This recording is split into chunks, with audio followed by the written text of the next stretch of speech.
সাতক্ষীরার মাঠে মাঠে সবুজের হাতছানি, গাছে গাছে ঝুলছে রসালো কুল। চলতি মৌসুমে এ জেলায় হয়েছে কুলের বাম্পার ফলন। জেলার ৭টি উপজেলাতেই হচ্ছে কুল চাষ। এর মধ্যে কলারোয়া, তালা ও সাতক্ষীরা সদর উপজেলায় এ ফলের চাষ সবচেয়ে বেশি। বাগানগুলোতে ঝুলছে নারিকেল কুল, টক কুল, থাই আপেল কুল, বলসুন্দরী কুল সহ নানা জাতের কুল।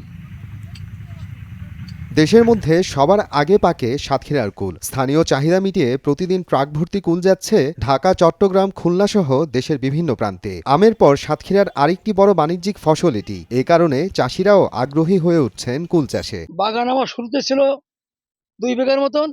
এখন আমার ব্যক্তিগত আছে ৫ বিঘার মতন আমার দায়িত্বে। আমার ছোট ভাই, বড় ভাই এদের আছে ৩-৪ বিঘার মতন। প্রতি বছর খুলনার থেকে কিছু লোক আসে, বন্ধু-বান্ধব।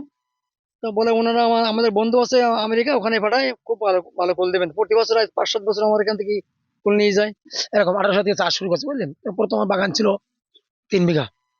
ওই দেখা যাচ্ছে ওই জায়গায় আমি কিছু বাগান বাড়াইতে এখন আমার বাগান ৬-৭ বিঘা বাগান আছে। এখন মোটামুটি চাষ করি, মোটামুটি আমাদের মোটামুটি ভালো সংসার জীবন ছেলেপিলে মানুষ করতেছি। বাগান থেকেই খুচরা বিক্রেতারা কেজি প্রতি ১৮০ থেকে ২০০ টাকা, আবার কোথাও কোথাও ২০০ থেকে ২৫০ টাকায় কুল কিনে নিচ্ছেন। তারপর সেই কুল বাছাই করে কার্টুনে ভরে যাচ্ছে দেশের বিভিন্ন অঞ্চলে।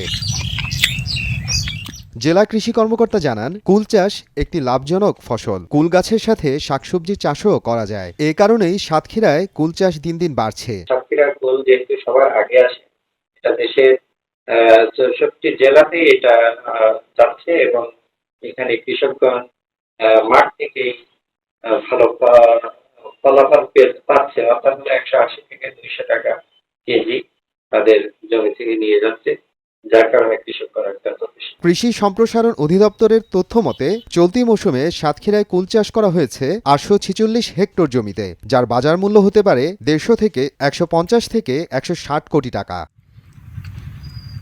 সময় সংবাদ, সাতক্ষীরা।